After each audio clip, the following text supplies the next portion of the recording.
When people tend to separate, it's always that person's fault. And there's very few people that actually say, you know what, I had my own part to play in it. Yeah. And actually I was looking inwards, but I didn't get met in the middle. Yeah. And therefore I'm not even in a position to work on myself next to you. When they're old enough to tend to themselves, but then they're too old for you to mother them. Yeah. So then you feel like, well, I ain't got nothing to do. And then you have a little bit more reflection. And being adults, they want to know what's going on. So how much do you share with them? Yeah. You know? Yeah. And actually I did everything that I just thought, you're in Ibiza. Yeah, live it up. You're here to like get some space and just free your mind and just do what you need to do. So I did that for 3 days. I went out clubbing all night, come back at 8 o'clock in the morning and had to sleep working with you. As soon as I put my heels on at that door, you know, my lipstick's on, my heels are on, it's my hard exterior, I'm going to work. Ass, and I might have been a ball of jelly when I walked back in here, but that was when I walked back in here. With my friends, I'm very much a caretaker, a nurturer, a disciplinarian. I could definitely. I'm very much a mom in everything I do. So I've made a career out of it.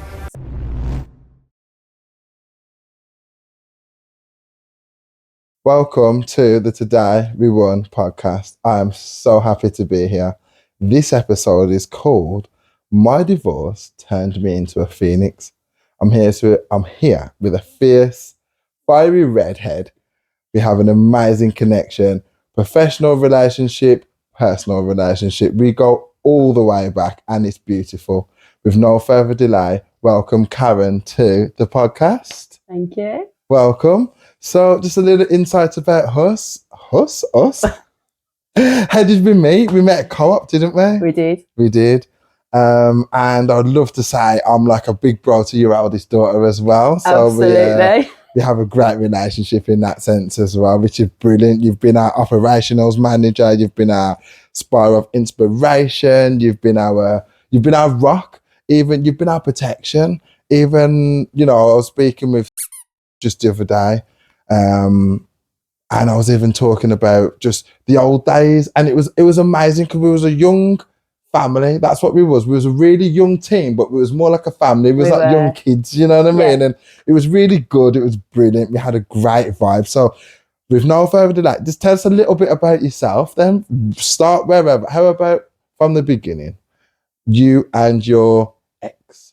What ages? How did that start roughly? We met in a club when I was 17 and he was 20. Okay. I shouldn't have even been there.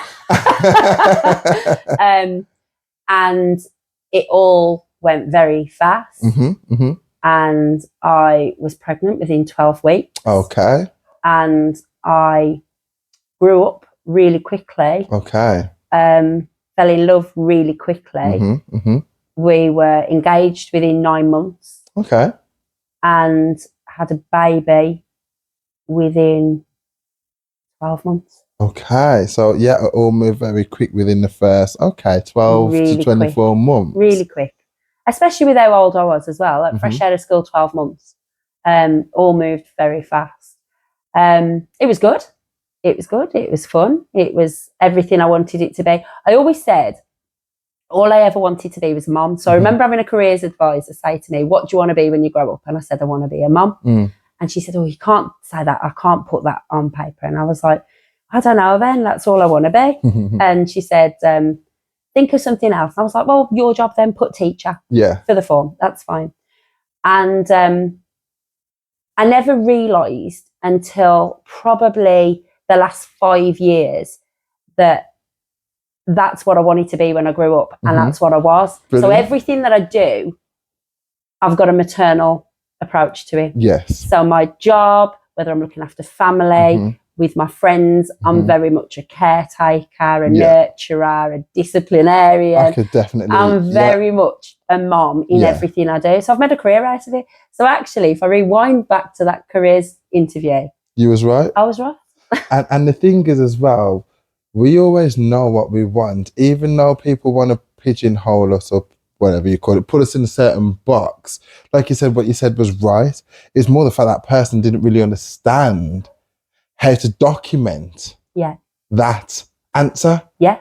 Because they just thought, Mum, stay at home, which is nothing wrong with that. Yeah, But they just thought, Mum, stay at home. And actually, like you say, you've made a whole career out of it. absolutely. You've definitely been a mother figure to me.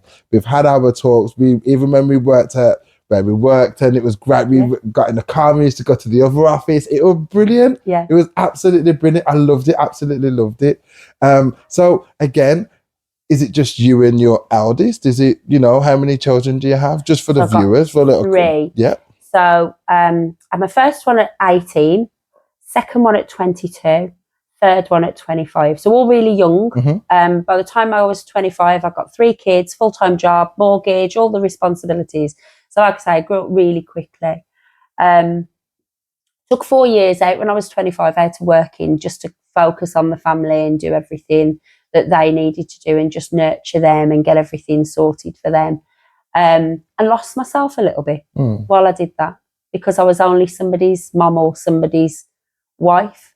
Yeah. So that period of time was a real challenge for me. So I had to keep myself ticking over using charity work and things like that, just play groups and mum and toddler groups, meeting like-minded people and stuff. And then got back into work after 4 years, full-time, straight in, redid my GCSEs as A-levels so that I was fresh and I was current with the people that were chasing my tail for my career. So did that. That gave me confidence. And then my career started to take off within 2 years of going back to work. And then balancing everything, balancing being a wife, being a mom, having a career. So that was quite challenging, to be honest. It was hard work, making sure that you're looking after everybody, but still making time for yourself. And I think I probably spent more time looking after everybody else than I did myself. And then, but we had amazing times. So having a career enabled me to have a better salary, which meant I was less guilty, the mom guilt about leaving the kids at home, not being there. So I'd get back and do the swimming, the football and everything else, but I always had the mom guilt that I was working long hours and away from them. But having the better salary enabled me to say, when I am free from work and I'm not at work, I'm all yours and we've got money to do things. And we can do things, big things, memories, stuff that makes a difference.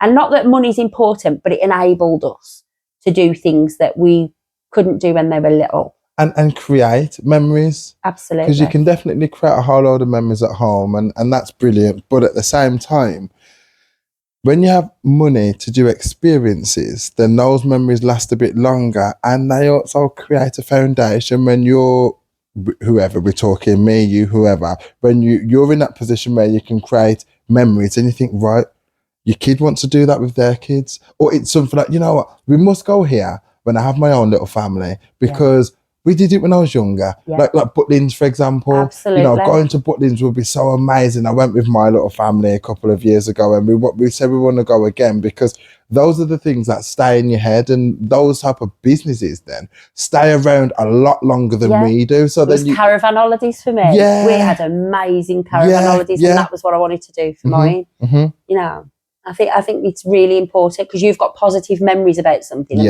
You want to pass them on because you know it's positive and it's enhanced you as a person. So that's really important to pass on to somebody else as a positive experience. So 100%. And I think as well, with a young family, because we spoke, not even off camera, we always talk, but we spoke. I remember one conversation, we was on our way up to Warwick and we was talking about being a young family. You explained to me that, don't worry, Dan, you'll get there, you'll find your way. It's hard at certain times, but you'll find your way, because it was very reassuring for me because being a young person, having a young family, I've got 3 myself, so we related on that as well. And you think sometimes it's really hard to see down the road and it's always nice to have people who've gone before you or role models or people who can give you some form of advice and give you some clarity that life will be okay, because just with that information alone,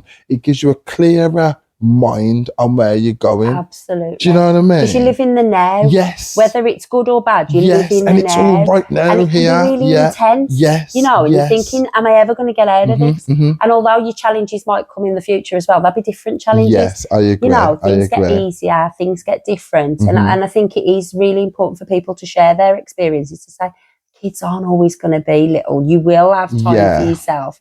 Or like, I don't know, embrace this time now because it'll go really quickly and then you'll wish there were 5 and 6 again. Yes. Nobody ever tells you you're wishing their life away.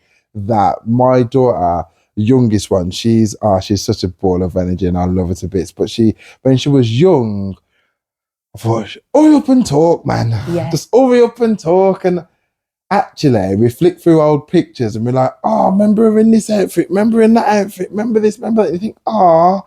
And there's one sun holiday. There was one caravan holiday, which is like a sun holiday. And it stays in me and my other half mind because she was walking. She had these little jelly slippers on. And all you hear is, they're walking up and down the caravan, these little jelly slippers. And we're like, oh, miss them days. So I definitely agree with you 100%. Yeah. It's so true. It is so true. So moving on swiftly, how did we get from happy days to divorce? Only reason why I ask you is because in a relationship, or when one would see a relationship, from you go, you know, I don't know, 10 years together, 20 years together, then one would think, well, that's us forever.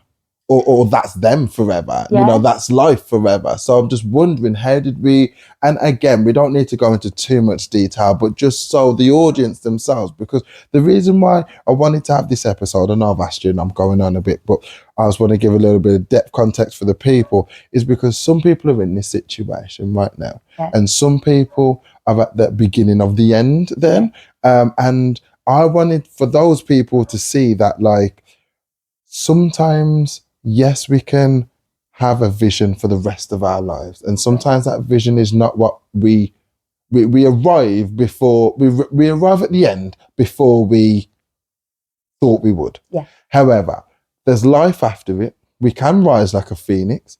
And I definitely just wanted to shine a bit of clarity on that type of how we got from great to not so great to my mind's made up to, okay, right, I need to make a couple of proactive steps because I'm not getting any younger. Yeah. You know? Yeah, which was the deciding thing, was my age. So we always talked about what we wanted to do. Having the family young meant that we'd have our freedom young. So we'd be in our 40s. The kids would be old enough for us to do things. We got plans. We always talked about forever. Never thought it wouldn't be forever. But as time went on and my career had taken off and there was no ambition on the other side. Okay. So then my career taking off and me having ambition and me having a hunger for things, for different things in life, adventures and things, it caused a real negativity and a real drift. Okay. There was addiction. So that was a problem as well to handle that. It's having addiction on one part. It's really hard for a family to live with addiction because what you do is you either hide it or you accept it. And I chose to hide it for a long time because I saw it as a flaw. And then what that meant that I've got to overcompensate for everything that the addiction impacted, which then made me bitter about it. And you'd have to disguise things, you know, like you say, overcompensate. You would have to be more there to say we, but really it's a me. Yeah. So, please absolutely. carry on. And then you find that it's not a 50-50. The relationship's not 50-50. And I'm not talking financial. Like, you don't have to have financial 50-50. There's always going to be somebody, but somebody's got to match your energy and somebody's got to match your investment. Yes. You know, into that, like nurturing the children, making sure the house and everything is where it needs to be and that you're taking care of each other. Yeah. And that just wasn't there. And I was taking care of everybody else and not having enough left of me to take care of me. And I think I got to a point where I thought I got poorly. Over a period of 2 years, I was never poorly. Like, I went to the gym, looked after myself, and I was never poorly. And I kept getting poorly. And it's because there wasn't enough for me to look after me. Yeah. And nobody to look after you. Yeah. Yeah. Yeah, and because I was in autopilot and I was telling everybody on the peripherals outside the family that everything was good. It's fine. Nobody was really checking in on me. Mm. So my body kept saying to me, you're not looking after yourself, going to make you poorly. And then I had this realisation that if I don't start looking after me, and that's mentally and physically, Yes, yes. mentally more important, to be fair, then I can't look after everybody. And going back to me wanting to be a mom as everything, Yeah. I wanted to look after everybody, but I had to realise I can't do that if I don't look after me. And so I started to evaluate everything and say, do I need to change my direction with my career? Like, what are the problems? And so I kept a diary for a little while so that I could reflect on things and go, am I having a bad day?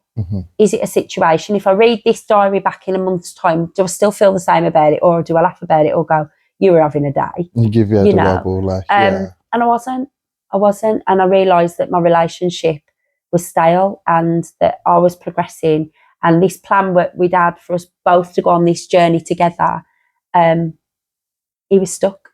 Yeah. And I wasn't. And I couldn't stay there. And what he wanted out of life actually was very different to what I wanted, which then challenged the relationship because the communication wasn't there. So when I wanted to talk about it and say, this is where we are, this is what things have changed and maybe we need to talk about things, he wasn't a talker and I was. And then the talking became arguing and then the environment became toxic. Yeah. And as much as you work at it, and I worked at it for about 5 or 6 years, I couldn't do it anymore. And then we had a bereavement. And I think I questioned my own age and everything. Although I'm not old, I was thinking, there's no time on how long you've got. And I can spend the next 20, 30, 40 years in this situation and become one of those bitter people who say, oh, don't do what I did, or moaning about my life. Or I can be bold and I can make a decision. So I think I made the decision to say, I'm going to tell him that this is where I am. And then we work together on it or we go separate. So we agreed to work together on it for 6 months and it got worse. Okay. So the lies got worse, the addiction got worse, the relationship and the communication was like really disjointed.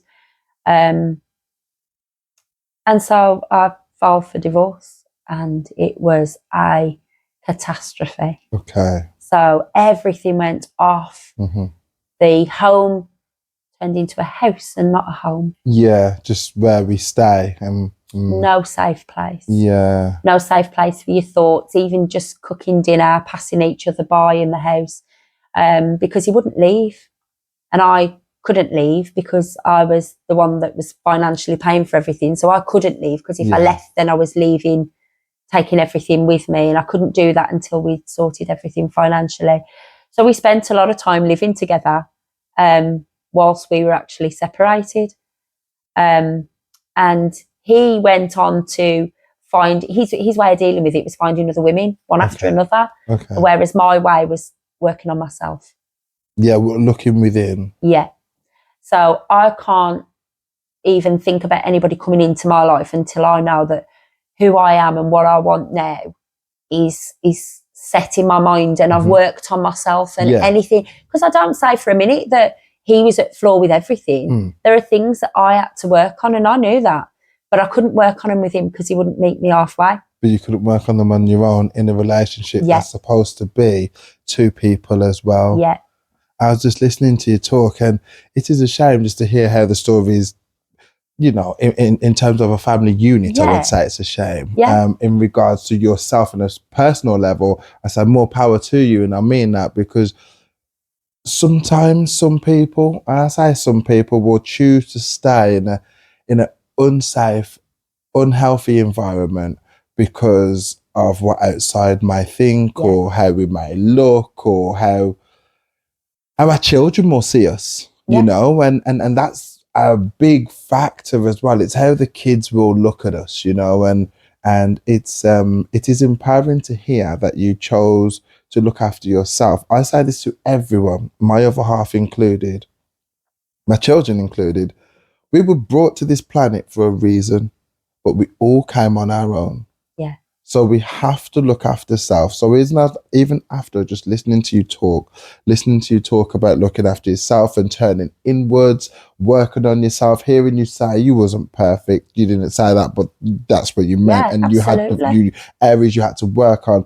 It is amazing to hear, and amazing is the right word, because a lot of the time when we choose to separate, whether we're kids or whatever, friends, business, the band, groups, it doesn't matter. When people tend to separate, it's always that person's fault. And there's very few people that actually say, you know what, I had my own part to play in it. Yeah. And actually I was looking inwards, but I didn't have enough, I didn't get met in the middle. Yeah. And therefore I'm not even in a position to work on myself next to you, because I'm just going to feel like I'm under pressure and in a toxic environment. Yeah.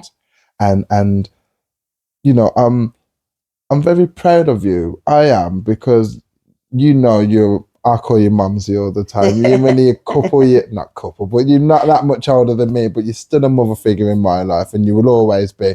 And I love that. I really do love that. And I'm very proud of you, because it's difficult to put yourself first while still being mum to the environment. And you found a way to do both.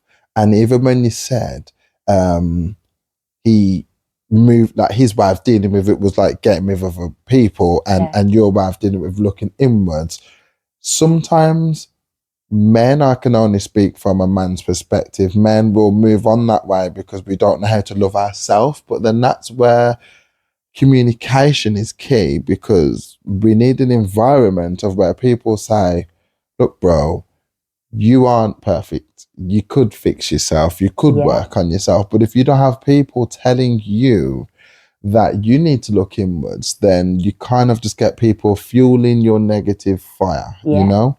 But moving on to more positive points, you have a great community that I see all the time, that you girls look after each other, you're there with each other. And how did that form? Because how did you go from being frustrated, feel suppressed, to into a blossoming community, reconnecting with school friends and all of that? Like, how did that work? So I think I spent a lot of time on my own. Mm-hmm. I think I buried my head and thought I could do it all on my own and work it all on my own.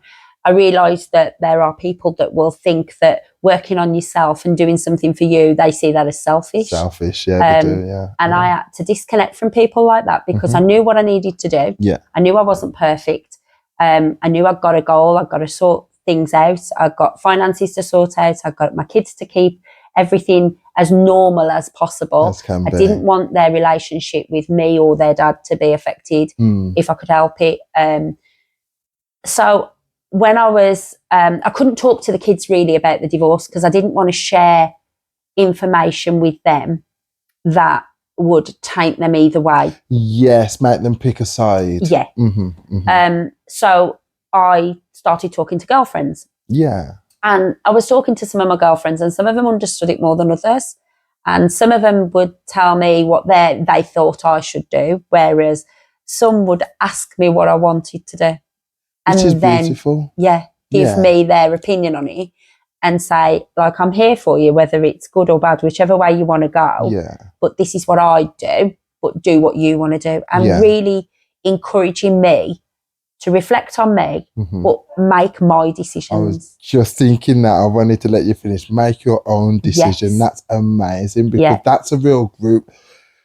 Girls more than boys now. Again, this is observation, so please don't shoot me down, everybody. But girls more than boys, what they tend to do is to say, you can do better than him and get rid of him. But if what you were saying is, I really want him, but he's not, then someone, a wise soul, would just tell you, give you information, and then let you come to your own conclusion, as opposed to guiding you towards a decision, because then that's when you can have internal conflict, because they're forcing you this way, but your heart is going this way. And then you think, I shouldn't have even said anything, because now it's just worse. I can't talk to you about it, but I feel like I don't want to be on my own, Yeah. Yeah. And I think you do have that. And I have lost contact with people that I had great relationships with, but the relationship was very dictator style, and the way I am now and how I want to live my life now is with strong communicators and people who work with me and I work with them, and we don't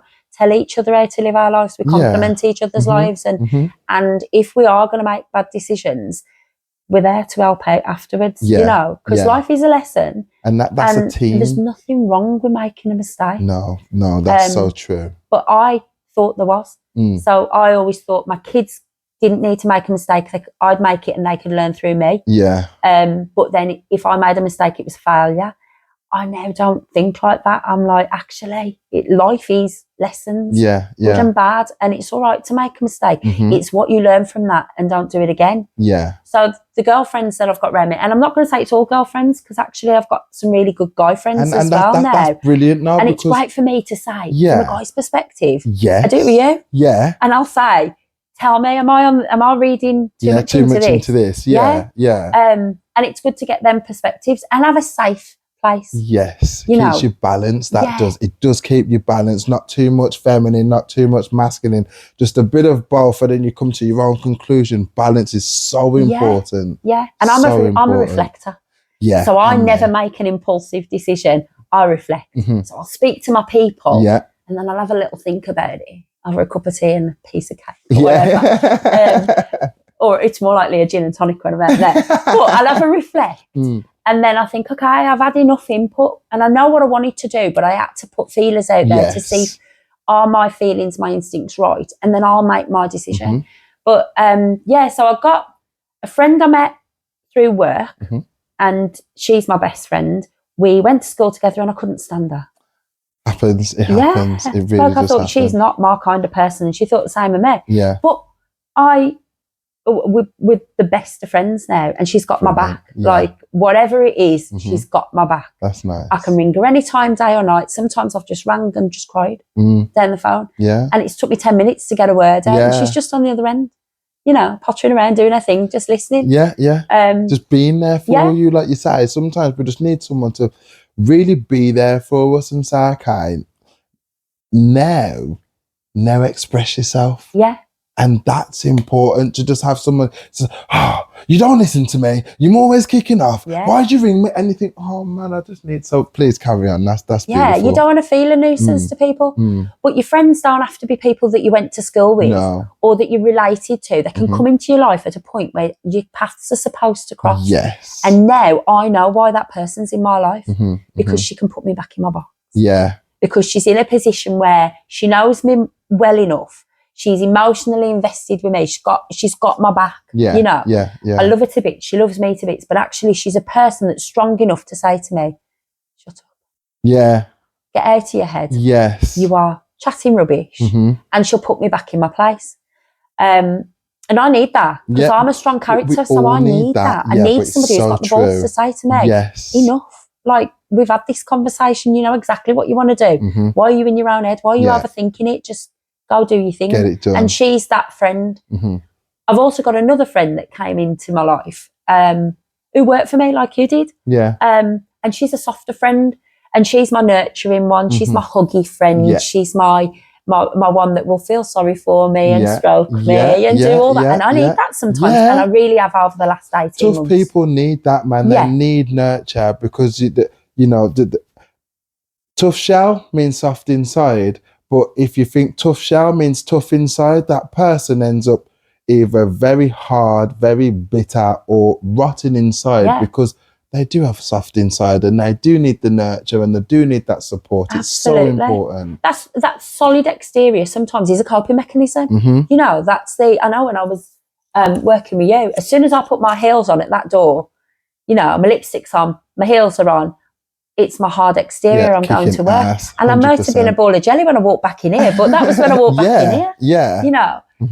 But my softer friend, she's been there to do the nurturing, to have the tears and everything, and to do the softer side that I needed, without burdening my mum and dad. Yeah. Because actually I needed them to be a network for my kids as well, so that they could have that extra the grandparents' love and that as well. Yeah. So I didn't have to tell them too much about my ex or anything, so that to taint what they thought. Yeah. I could tell my girlfriends. Yes. Because they get it. Yeah. Yeah.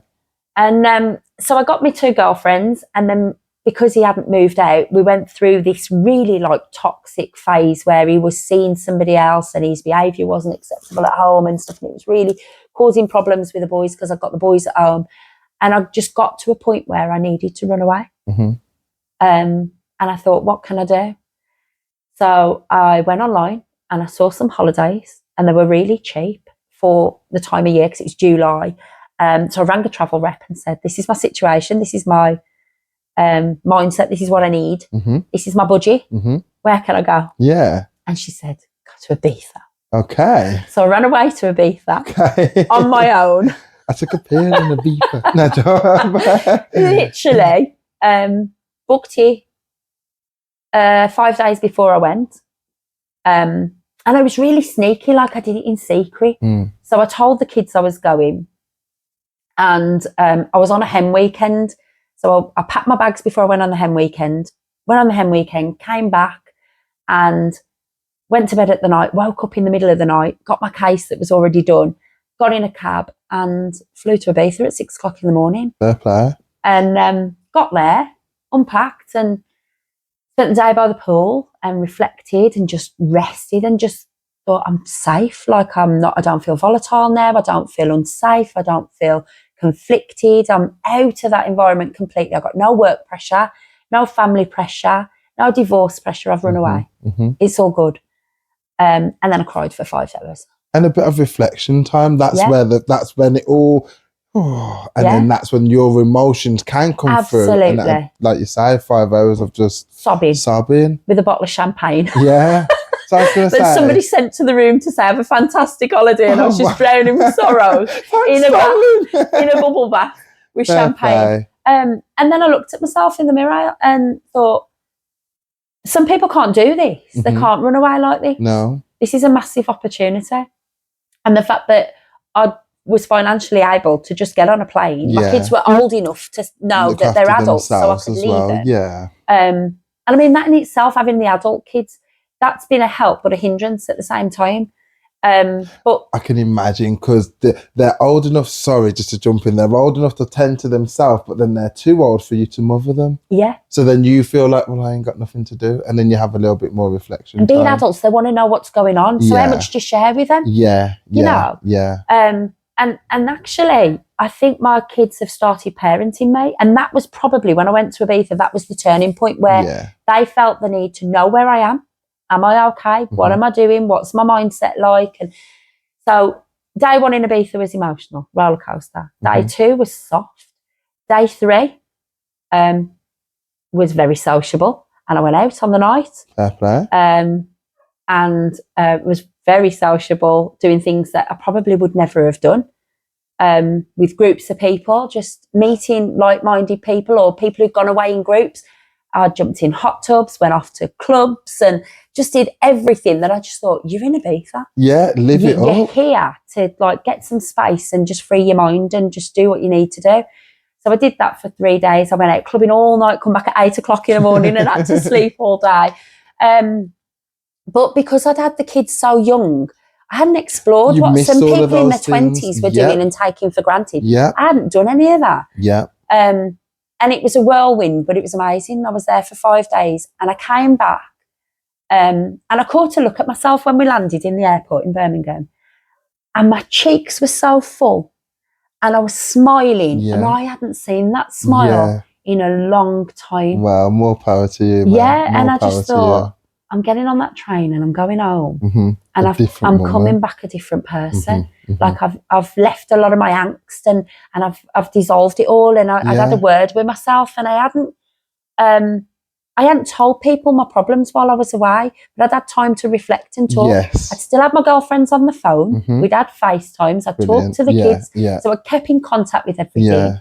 I think I even had a solicitors meeting while I was away, you know, like none of it went away. Yes, of course, because life's still life in back here, but at the same time, you're fully detached, so you can just embrace where you're at, have a word with yourself, reflect, and then come back a new person with a mission, with a mindset that's fixed, that you know where you're looking to be, what you're looking to do, and you just go and rock your world, man. More power. More power to you. And do you know More what it's power taught me to though? you. It's your environment. Yeah. You can remove yourself from that You environment. can. Don't be frightened to say, I need to remove myself. Yes. Because sometimes people won't remove themselves. So you have a choice to make.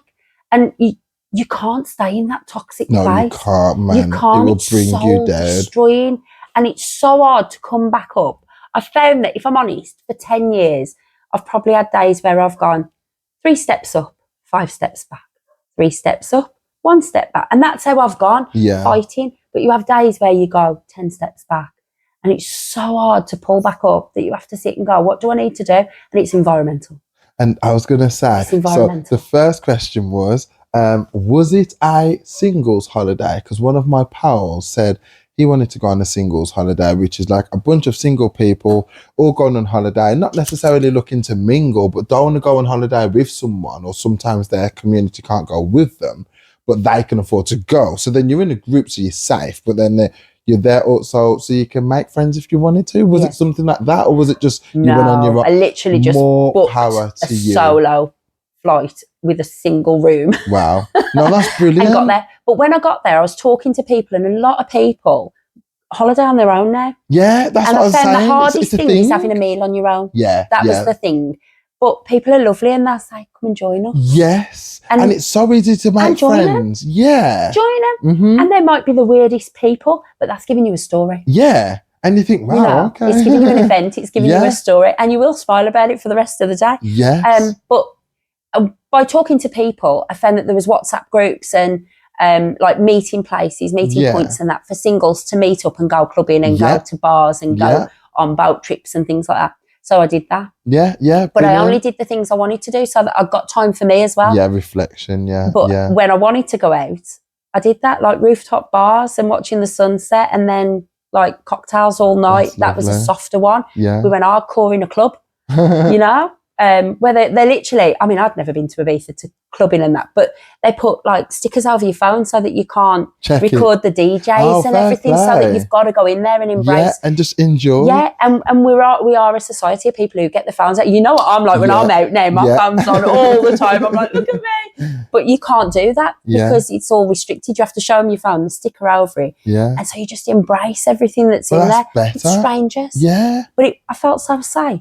Because you know what, human interaction is so important, and we get so used to devices and stuff like that, and the digital world. I know our platform, our episodes on digital form, but we get so used to digital devices that we can also hide behind them. And then it makes human interaction, it gives people anxiety, and then it makes it harder for people to just talk to someone they've never met. Where when you're in that position where you're forced to mingle, you think, I do love people. Okay, you're not my guy. You definitely are my girl. Let's chat. You're not my girl. You are my guy. And you can just mingle, interact with, and you think, wow, you know, I'll message you. I'll see you later. You don't text them. No. But in that moment, you could have texted them forever because it was such a great connection. I must have hugged 50 people on one night, you know. Exactly. And it was just so nice to meet like-minded people, or people that were completely different to me, and I never would have met them or associated with them in any other way. And they were balmy, mad as a box of frogs. But I got stories from that. Exactly. And it helped me to heal. And I think the digital thing as well, taking that back a little bit, you compare your relationship, your marriage and everything so much. And actually people only post the good stuff. They do. They don't post the bad stuff. They do. So you're thinking that, okay, am I settling here? Is this the most that you get out of a marriage? Like, is this what happens when you get to 28 years? Does it go stale like this? And is this what everybody's doing? Or is there more out there? And I think the digital platforms, they do make you question whether you're having a battle with your mind or whether you're comparing and things. And I think it's hard, but you've got to keep trusting in yourself. 100%. You have. But I came back and I saw that smile and I thought, I've got this. Brilliant. Whatever throws at me now, I'm a different person. And I honestly am. Like, that was my turning point with saying, I'm going to live my life now unapologetically. And that's the thing, unapologetically and living for yourself. And you're glowing, you look great, you do. You've got a great texture to you, your skin's healthy, Yeah. you're smiley, you know, Literally. your hair's beautiful and vibrant. And it always shows, you know, we can pay for all the freaking pedicures, manicures, whatever cures, I'm not saying. We pay for the lot. But if you're not glowing from within, it will always reflect. Absolutely. It will always reflect. Absolutely. Do you know what I mean? Absolutely. It really And will. do you know the biggest compliment I get now is over my energy. Yes. I never had that. Nobody ever mentioned my energy. They mentioned how loving I was, how supportive I was. Your career. Yeah. Yeah. But nobody ever mentioned my energy. And that just glows. And that's it's just mad. you. And my smile, I can look back at photographs over 20 years. I never smiled like I do now. Mm-hmm. But I know who I am. Yeah. You know? I mean, just on that, I saw that you went to a wedding with your beautiful children. And I said to you, you guys look great. But I said to your daughter, I said, wow. I said, Mum looks amazing, you know. And she says, Dan, I'm telling you now, she would have never have wore that outfit 10 years ago. No. Ever. She says, but she just went up there, she rocked her socks and she wore this outfit and I said she looked amazing. And she says, honestly, she says, Dan, I was so proud of her. She was up on that dance floor, dancing her heart out, and she enjoyed herself. She was free. And even just hearing your daughter talk about you. So, I mean, she don't say anything mean, let's face it. But what I'm saying, just hearing her be so happy and, you know, like there for you. And like you say, the kids become the parents. Happy that I'm happy. Yeah, that's it. That's it. And that's it. That removed the guilt. Yes. Having an adult conversation with my adult kids where they said to me, you could have done this 10 years ago. I know why you didn't, because we were younger. Yeah. But actually, you being happy, whether that's together or separate, is more important to us than you staying together for the sake of either society, family, or us. Yeah. It's more important for us to see you happy. And yeah, I am. But just rewinding a little bit to Ibiza. So I added in another girlfriend from there. So while I was away, I had a message from a girl that I went to school with who was on Facebook. And, you know, I'd like her pictures from time to time, wish her a happy birthday like we do. And she was like, are you in Ibiza on your own? And I was like, yeah. Are you going through a breakup, or like, why are you on your own? So we exchanged a few messages and she said, I'm in a similar situation. I'd love to catch up with you. And on the day I got back, I remember it really well. There was an England game. I've got to get back for 5 because you know what I'm like with the football. I wanted to get back for the game. Walked in a minute before the kickoff, left my cases and everything. I was like, right, I'm watching the game. And my phone was going and she's messaging me again. She's like, I've got a friend that's singing tomorrow. It'd be really good if we could go day drinking in the afternoon, have a good chat, have a laugh. I was like, yes. Let's go. Why not? I only come back from Ibiza today, but why not? And my mindset before would have been like, oh no, I've just had a week away from the kids. I can't possibly do that. Because again, I'm calling them kids. Yeah, because they're your kids, but they're not grown. Kids. Yeah, no, I get it, because I'm the baby. I mean, my mum's passed a couple of years now, but I was always the baby. Yeah. And even in my, you know, my adult years with my mum, I was still the baby. So I totally get it. Yeah. I totally do. Yeah, yeah. And so bringing her into my life and us going through this journey together, we compare the roller coaster. So nobody prepares you for the roller coaster when you leave a relationship. Because there are so many emotions. And I have to say, I didn't love him before I decided to stop. I fell out of love with him anyway. Okay. I told him that. We knew that. Yeah.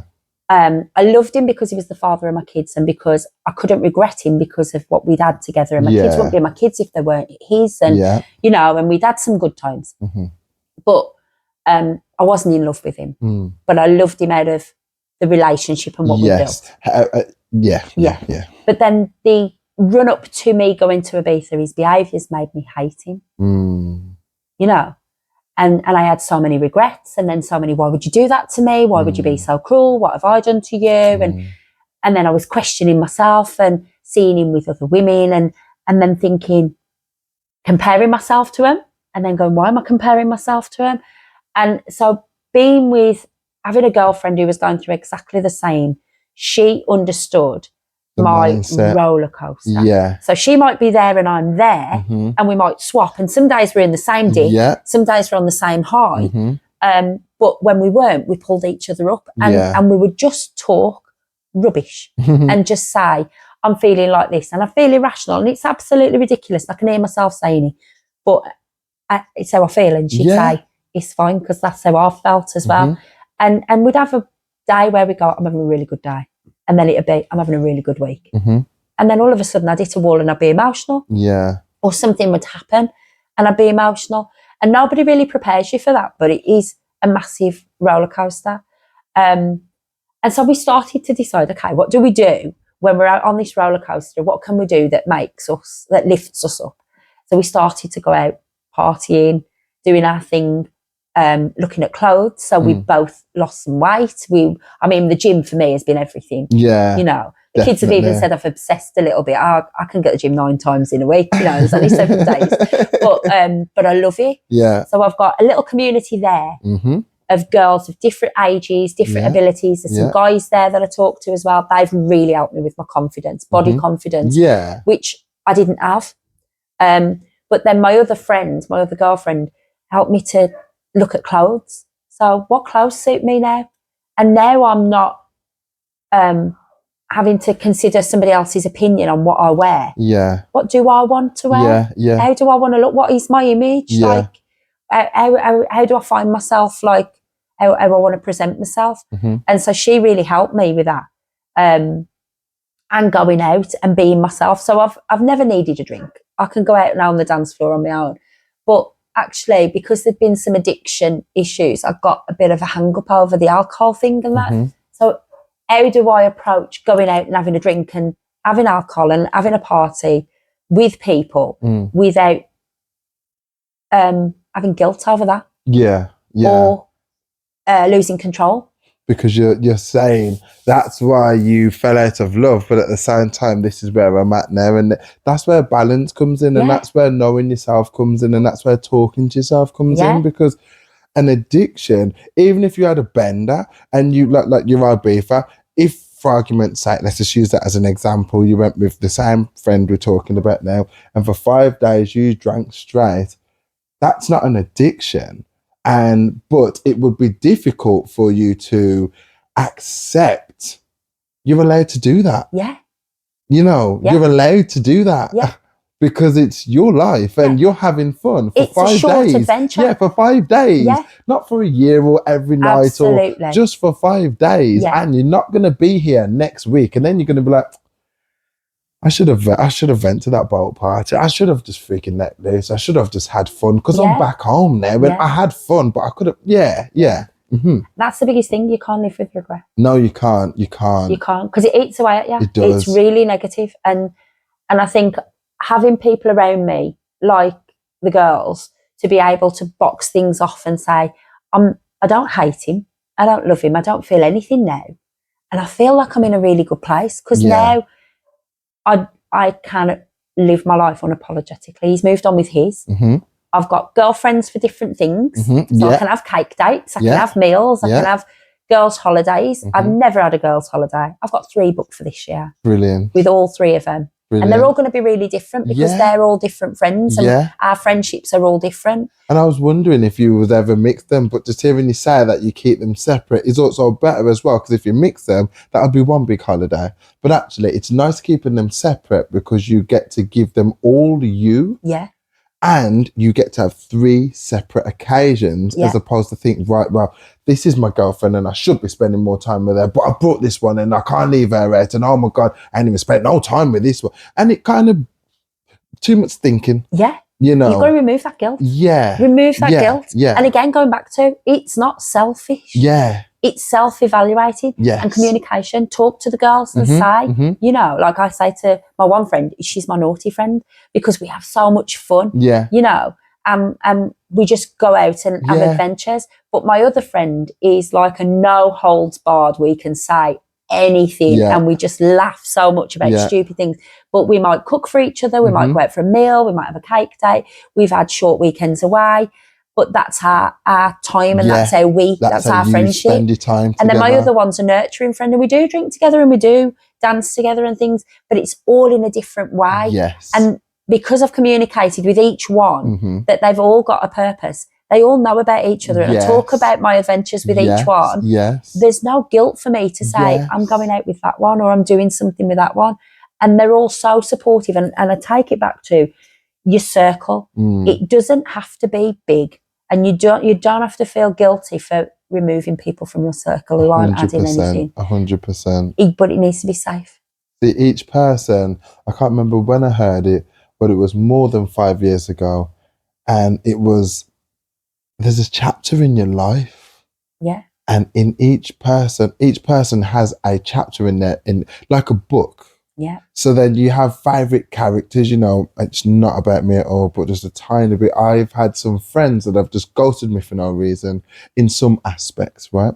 And it really tormented me, is the perfect sense, because everyone I know I love to the most and I want the best for.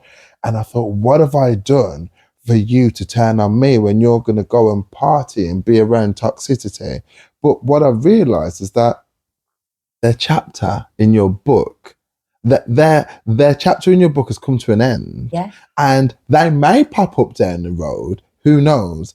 But they're not here for the whole story. No. They're just little characters that have little highlighting points. And Absolutely. you know, and that's important as well, to know that you can leave someone in their chapter. You don't need to bring them. And then in this sense, everyone has their own slot, which means that you can bring them, because you can let the things cross over. They don't need to be in each other's stories, but they can cross over. Yeah, and they you can be go, linked. oh, I had a great time, and you know what? This reminds me of when I was with blah, blah, blah. And there is no bitterness. You know what I mean? It's mature love. Because all those people are looking out for you and want the best for you. And if they're honestly invested in you, there's no jealousy or anything. There's no judgment. And they're the kind of people that you need around you. 100%. You know, and I think that, and just accepting things and not being worried about things going wrong, because they will go wrong, and it's lessons. And just, I think the biggest thing for me was every time I had a bad day, like a solicitor's letter or a response from my ex or something happened, even bumping into him, you know, would set me back. Yeah, we're right set back. Yeah. And it could last me 3 days. And then I was like, hang on, I'm having a bad week here. Yeah. Over what? What's interaction actually changed? Yeah. What has actually changed? I'm in control here. And if I'm not, what do I need to do to get control? To get it back. You know? Of your life, might I add. Yeah. And now, like, I live by this thing that I'm allowed a bad day. We all are. Everyone tells me that I'm so positive, but they say you can have a bad day, Dan. You're not a bad person for having a bad day. Yeah. And sometimes you don't always know why. Yeah. Because emotions, you get into battle with yourself. Yeah. And I'm a big overthinker. And it's a positive and a negative in the same sense, agree. you know, because overthinking means you reflect. It means you're not hasty. It means you think about other impacts, other people when you're making decisions. But actually, you turn something into something that it doesn't need to be. You connect dots that don't need connecting all the time. Yeah. And then before you know it, you've got a scattergram. Complicated. And it's too busy. And then that's when you start to short circuit. And then that's when your reactions are not quite yourself. And then that's when you start to lose a bit of yourself. Yeah. Because you're not clear. You're not clear. So I think for me now, no guilt. A good circle. Yeah. Adventures. Brilliant. And not feeling guilty about them adventures. Still working hard. Like, I have to stay by my core principles that I've always had. Yeah. Like, work hard, but I play hard now as well. Yeah, exactly. You know, and, you know, all these sayings, old school sayings, other than you can't teach an old dog new tricks. I love the old school sayings because they're so relevant. Like, the older I get, work hard, play harder. Makes sense now. Absolutely. You hear it and you think, what? So I'm supposed to work hard and do you know what I mean? Yeah. So let me ask you a question then. Brings me on to a nice part. So what bit of advice would you give to somebody, say someone watching then, who would be either at the beginning of the end or in your situation? What bit of advice would you give? Just something that we could wrap up just to say, you there, you watching, you listening, blah, blah, blah, blah, blah. I think the biggest piece of advice I could say is don't expect too much. Go day by day. Take every day as a lesson. Yeah. not as a negative or a positive, just take it as a lesson and turn it into what you need it to be. That's brilliant. And don't feel guilty over looking after you. Yes. Like, that's been my biggest lesson. Taking every day as it comes, not worrying about tomorrow, deal with today. Yeah. Take control, but look after you. Yeah. Because nobody else will. And that's the thing. They'll invest in you and they'll make time for you, but nobody will nurture you like you. Yes. And they will use you as well. We have to add that in there. Yeah, just because so people want their own benefit. Exactly. Absolutely. Come out and party. I need someone to party with. Yeah. And you're Or I thinking, want the gossip. Yeah. I'm loving the drama of what's going on in your life. My life at the is minute. boring. To tell me about your life. Yeah, exactly. Yeah. But I really struggled with it because I've always put everybody else in front of me. And I think as long as you can say, I'm looking after me, but not selfishly. I'm looking after me so that I can be the best version of me for you. Yeah. There's nothing wrong with that. And actually that empowers you then when you do have challenges.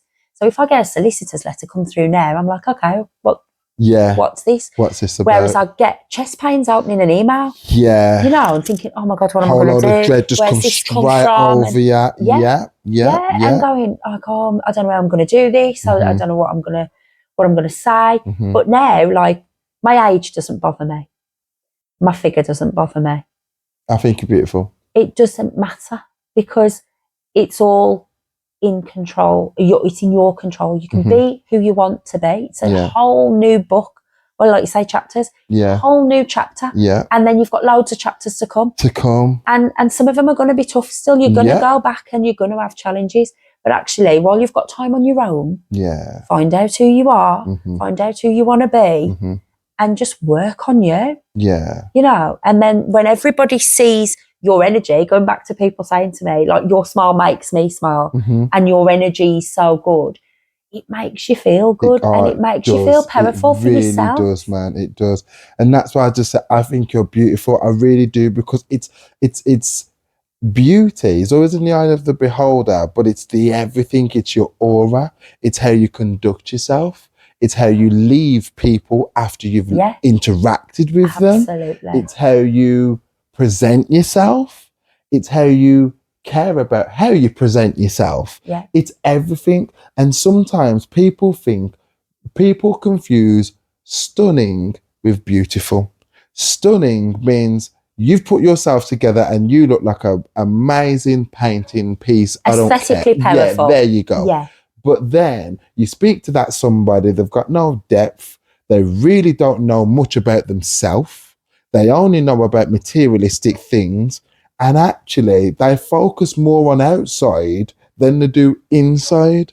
Absolutely. Beauty, it shines out.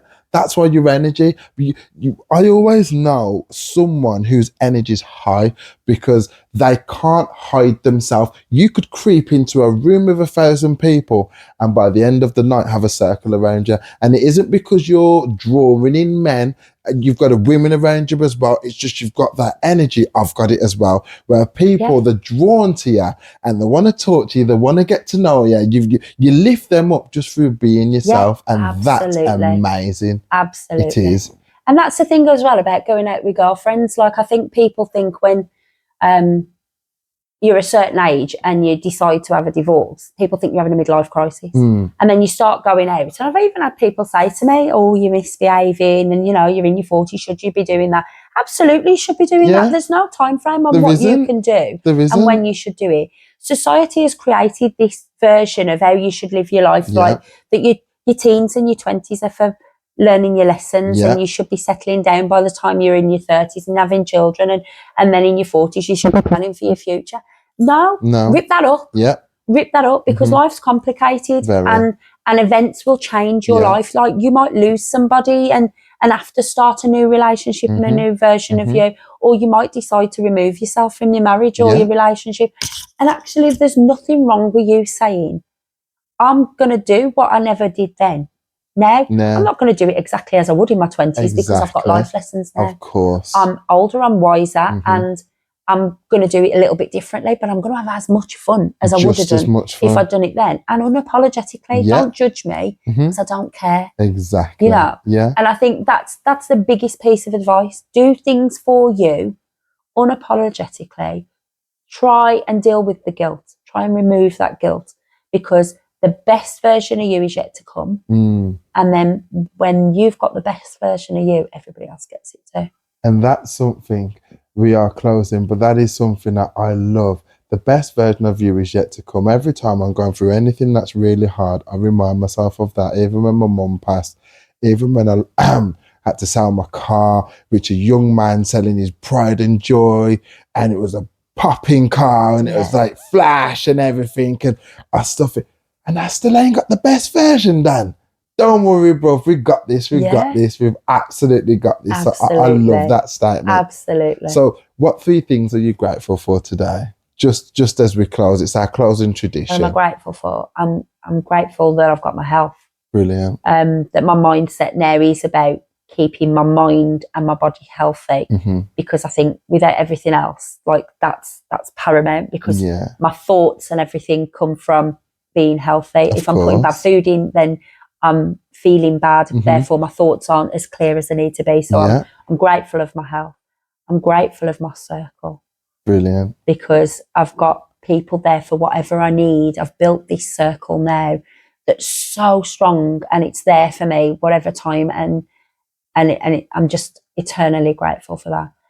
And I'm grateful that I made a decision to start a new chapter, and God willing, I could have 5 years left in this world. I could have 40 years left in this world. But I've got an opportunity now to make it the best that it can be. And I'm grateful that I had the confidence and the strength to do that when I did it, and go, actually, I'm going to do this. Yeah. I definitely believe your spirit animal is a phoenix. And Definitely. I love it. I absolutely love it. I love it.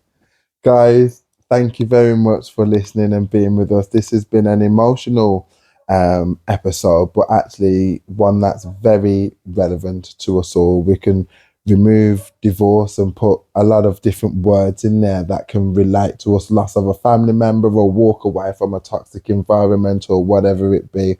It's so important, you know, that we do reflect within and look after ourselves. Today we won, guys. Thank you very much for being here. Thank you, Karen, for being here. Thank you very much. It's lovely.